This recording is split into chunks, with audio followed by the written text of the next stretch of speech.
revue internationale d'éducation de Sèvres a 30 ans, elle fête son anniversaire. Nous avons eu un colloque international sur éduquer dans un monde incertain, enjeux mondiaux. La particularité de la revue, c'est d'avoir un ADN bien spécifique. Cet ADN, d'abord, c'est une revue internationale, puisque chaque dossier présente des études de cas qui sont issues de toutes les régions du monde. Le deuxième aspect, c'est une volonté comparatiste. C'est de comparer des études de cas pour essayer d'en sortir des perspectives qui puissent orienter éventuellement le futur de l'éducation. Ce sont les deux aspects vraiment majeurs. Et un troisième aspect qui n'est pas négligeable, c'est celui d'avoir créé une famille très conviviale.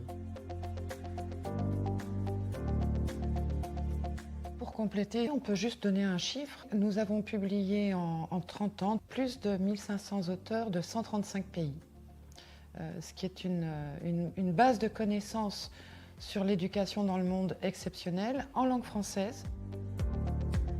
C'est d'abord le comité scientifique international qui décide et valide les choix qu'on propose pour les années à venir. Et ensuite, c'est au niveau des rédacteurs et du comité de rédaction de préparer ces dossiers. C'est une opération assez longue. Il faut d'abord bien choisir des coordonnateurs très compétents. On travaille collectivement au sein du comité de rédaction. Une des originalités de la revue, c'est de travailler principalement sur invitation. Un gros travail de conception de la problématique du numéro est fait avec des coordinateurs extérieurs. On a introduit dans le dossier une dizaine d'études de cas, plus une introduction problématisée des coordinateurs, plus, et ça c'est la grande force de la revue, c'est de pouvoir s'appuyer sur le centre de documentation de FEI, le LIR, qui propose une bibliographie analytique. Notre établissement a toujours publié une revue. La première, c'était le Bulletin des Amis de Sèvres, qui a commencé en 1949. Et ce qui se disait alors, c'est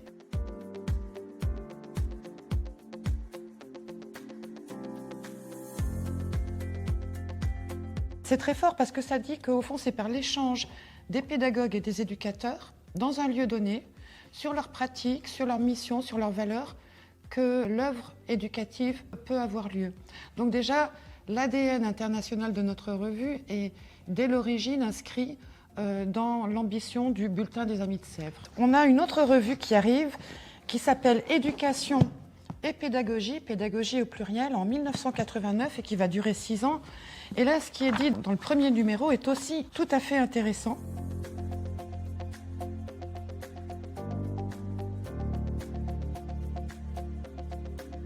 Donc là, s'installe une revue qui va traiter principalement de pédagogie, mais avec l'idée d'apporter des points de vue contradictoires pour que le lecteur puisse se faire une opinion.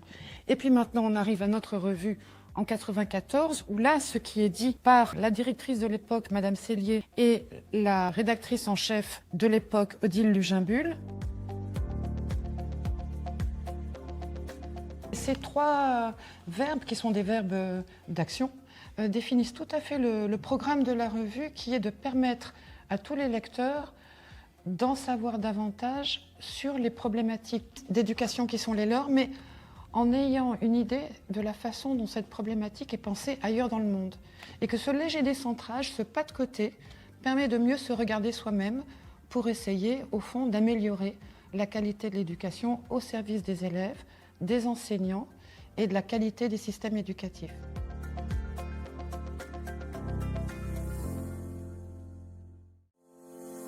Comme tout le monde le dit, c'est une revue très intéressante parce qu'elle compare des situations différentes et surtout elle choisit un sujet et ensuite elle cherche les auteurs qui seront capables de traiter ce sujet de façon comparative. Et donc ça c'est très très original.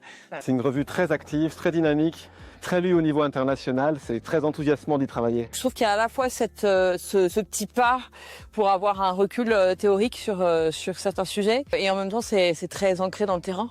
Et voilà, je trouve que cette double compétence, cette double ancrage est intéressant.